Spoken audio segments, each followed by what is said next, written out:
Hi my loves, it's Aiden. Welcome back to my channel. I hope you guys are well. Today I'm going to be showing you how to steal Sabrina Carpenter's makeup so you are ready for your next holiday special. This look is a classic for a reason. It's so festive, yet sparkly, and incredibly glamorous. If you want to recreate this look with me, grab your makeup and let's get started. I'm going to apply a little bit of moisturizer. This is my priming step, if you will, and it's my own little magical cream concoction. It's a beautiful blend of the Charlotte Tilbury Magic Cream with the Hourglass Ambient Lighting Palette. And I feel like this mix really gives you a nice radiant finish, but it also gives you that comforting seal on your face, especially for the Canadian winters when it's cold outside, it's snowing, you're in and out of cold and hot weather because of the central heating condition, and your skin can really take a hit. So having something that is moisturizing, occlusive, but still radiant is really going to give you that soft focus effect. So I'm going to start with my eyebrows because I really do believe that the eyebrows frame your face. And for every makeup look, you always want to figure out how much you want of everything. And I feel like once you kind of get your eyebrows down, you can kind of optimize for the mood. So I'm going in with a little bit of powder first because I don't want it to be extremely bold. I want to keep it very soft and natural. And in the areas where I want just a little bit more definition, I'm going to go in with my brow pencil and with really light feathery strokes, I'm just going to draw in the tail so you can see how much more defined that looks.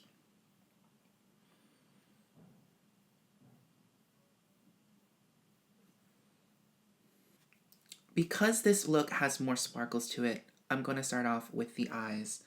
I'm going to dab a little bit of my concealer on it. And as you can see, it's a lighter color.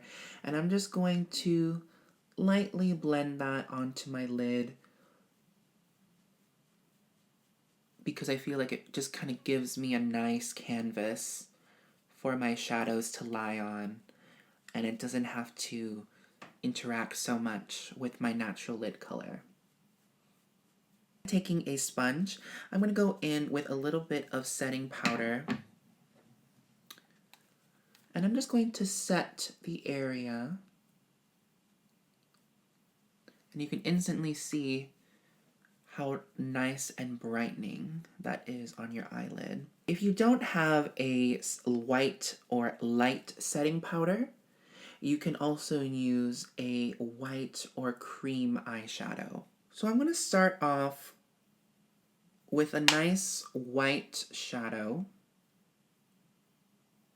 And I'm going to concentrate it right in the front of my eye. So about like the first third of my eye. Taking like a neutral, cool, light cinnamon color. I'm going to dust it in the outer third of my eye, and we're going to start to build that definition. If you are a beginner, I always recommend tapping into your palette, especially if you have very pigmented eyeshadows. I always like to tap instead of vigorously brush into the color because I feel like simple light washes on the eye always look the best. And you can always build on a look. It's a lot harder to take stuff away. So as you can see, I'm moving back and forth with that cinnamon kind of color that I have. just to build the intensity until I find happiness with it. And don't rush this process either. Some of the best looks don't involve a lot of shadows and color, but it's more about the technique and how you start to deepen. And taking a smaller, more defined brush, I'm going to add almost like a purpley, bruisey color onto the crease. And again,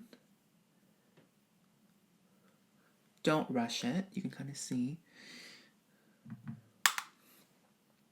And I'm going to go backwards and forwards in this crease area right here.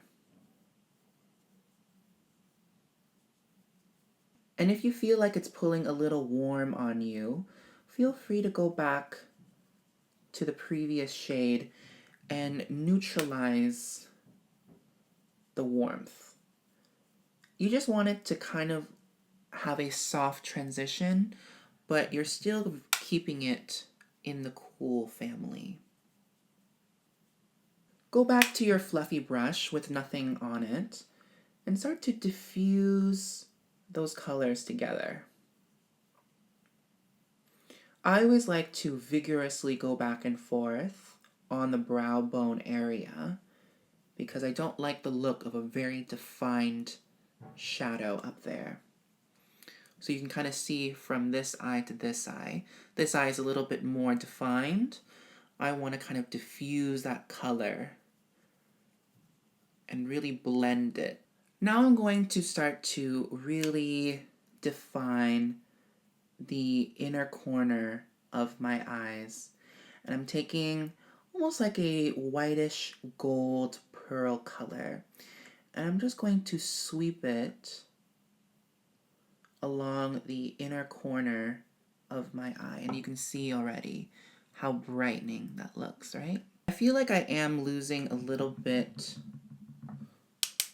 of that coolness. So I am kind of dipping into almost like a dark gray color and really kind of tap the brush in the outer corner. Can you see that? And I'm just going to drag that in.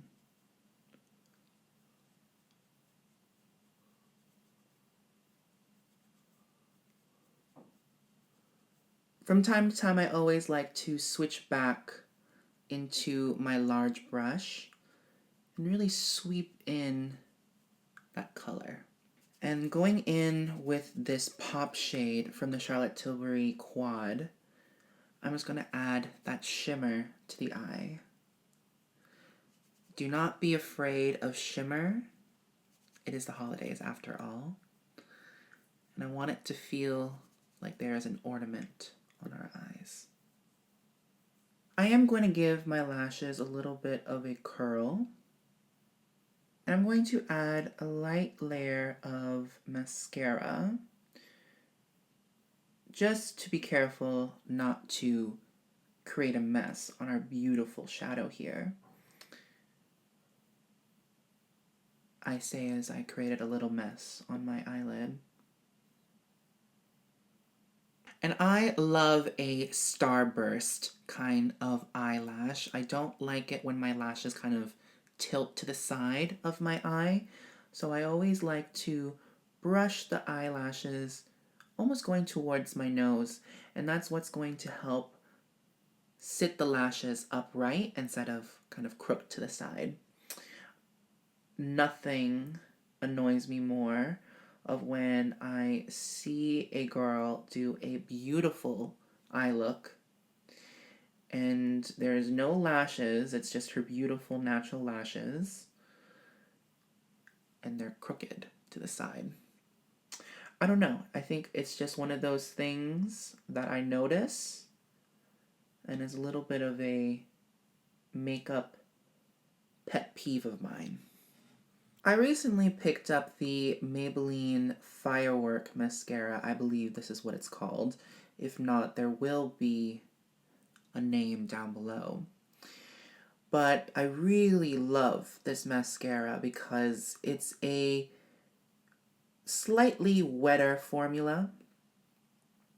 So that's why I'm just kind of slowly building these eyelashes.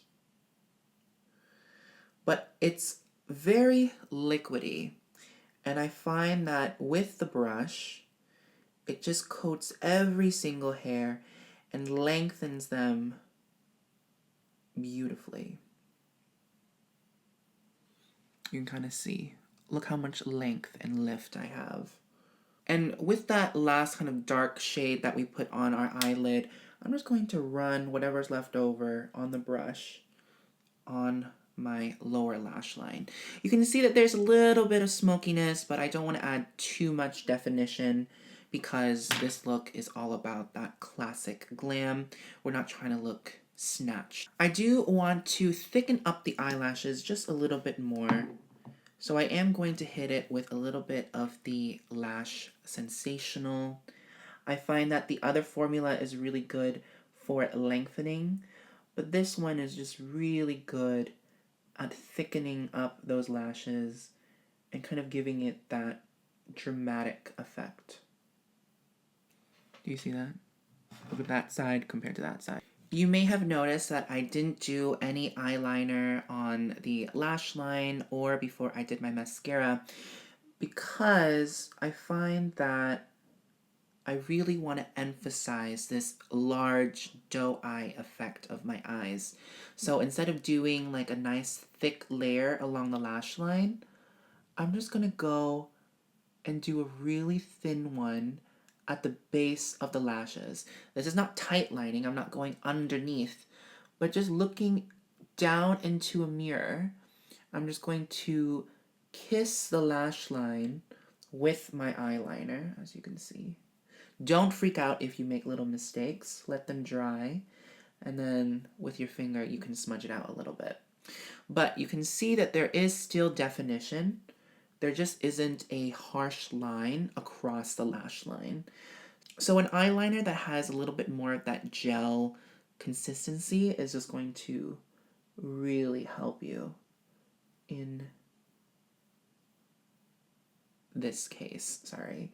I always have to concentrate when I do my little flick at the end. And I always like to draw two different wings, one slightly longer, one slightly shorter, just to see what kind of mood I am in that day. Today I don't feel like going super dramatic. I am going to go in with an eyelash later. I'm just not entirely sure where I want to take it. So I'm going to do the rest of the look first and then come back to the eyes. So recently, I've really been loving the Charlotte Tilbury Unreal Skin Sheer Glow Tint Foundation. It is such a lightweight yet flawless finish. I know it says it's sheer, but you guys, look when I apply this product on my face. You can see that it's there. It gives just enough coverage where I feel like it's almost light to medium in my personal opinion. Look at that.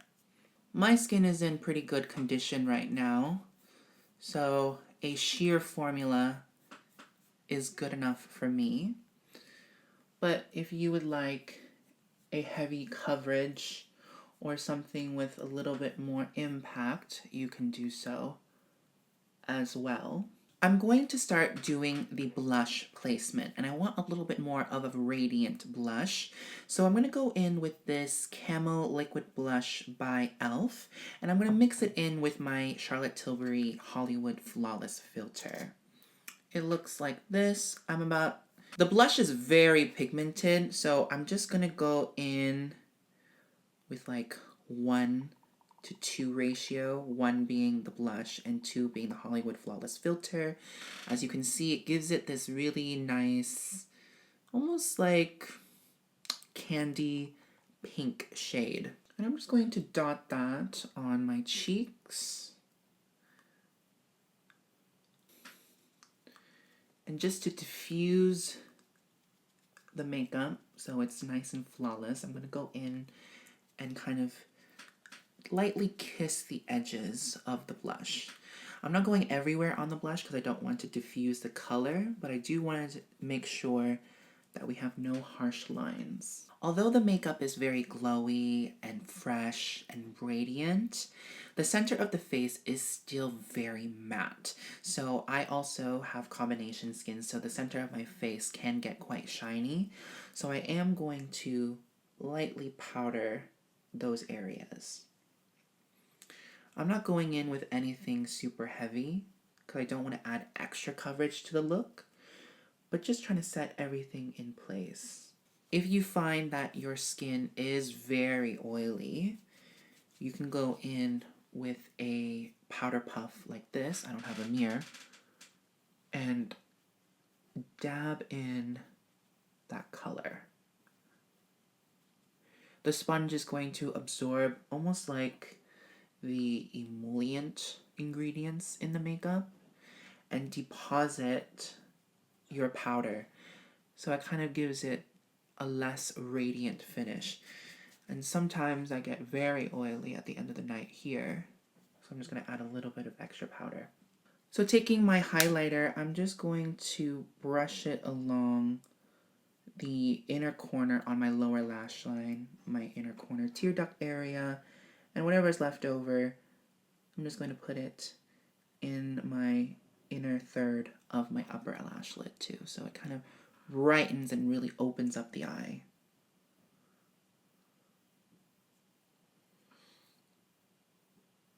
And then I really want to bump up that pinky shade to my face. I feel like maybe something like this would well. As you can see, mine broke, but I'm going to just kind of sweep that blush color along my face. With your lip liner, I'm just going to follow the natural lip line and lightly fill it in. And if you want to overline, just overline the little cupid's bow on top and a little bit underneath. Her look is quite muted, so maybe I'll go in with something like a Cosmo. Let me see how this will look.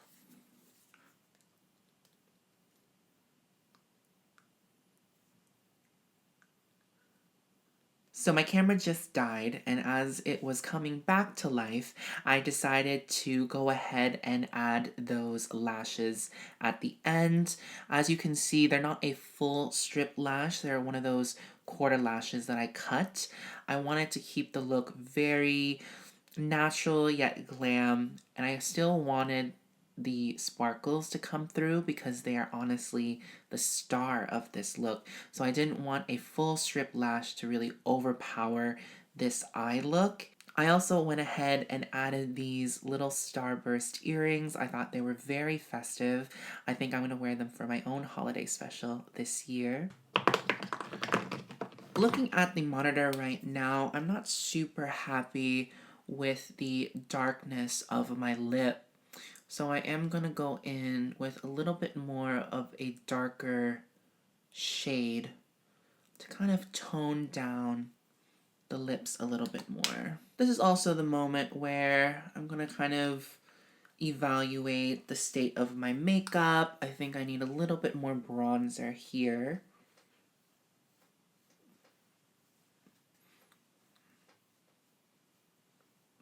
And there you have it, stealing the Sabrina Carpenter DNA. I hope this makeup look makes you feel beautiful and special and just like a star.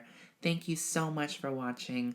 I hope you guys will like, comment, and subscribe, and come back and see me in my next video. Bye.